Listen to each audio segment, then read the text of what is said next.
Hello everybody. So I've recently just bought myself a nice bit of kit, which is the DJI Mini 5 Pro. This is her here. I couldn't wait to try her out. I thought, why not make my first YouTube video using this drone? I've been and captured some footage, not before registering with the CAA and doing a theory test to fly this thing around, which you do have to do.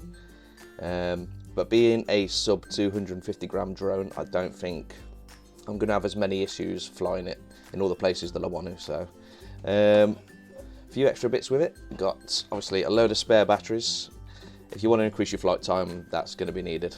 And the really cool RC2 controller as well. So it's got the screen and all that stuff with it. Rather than having to hook my phone up to it, it's all inbuilt into this. So that is that's kind of cool. I did have actually, while we were out flying this thing today, I had my mother to help me out. It was it was interesting. She was more than keen to come and help me out, so I said why not. It's always nice to have an extra pair of hands, right? So we went down the local park, quickest place out the door. I wanted to get this thing up in the air as quick as I could. We did some testing down there. We did some distance tests, so I flew it at least a couple of kilometers out.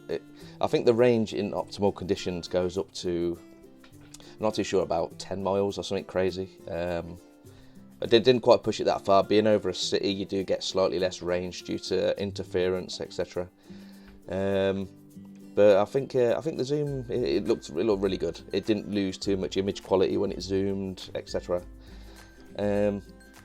You're able to lock onto a subject and circle it, which, depending on the distance, could look really awesome. I think when I do some better shots, going to more fun locations, that's going to be awesome.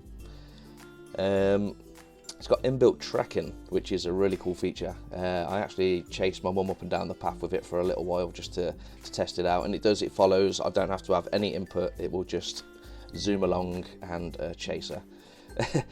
Didn't hit her once, I promise.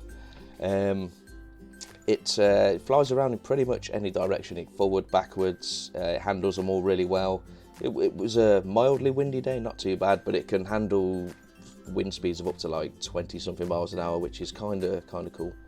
Being able to tilt and pan around and stuff as you're flying the drone means we're gonna be able to get some really cool cinematic shots down the line. So yeah, I'm looking forward to taking this out to more locations, especially abroad. The biggest trip coming up soon will be Greece, so I want to be able to fly this around Greece. That's going to be amazing. But yeah, other than that, I hope what did you think of the footage? I think it looks really good. Yeah, like I said, I'm going to be a bit rough around the edges, being my first video, and I'm not used to editing all this stuff together. But let me know how you think we get on, and yeah, see you later, guys. Peace.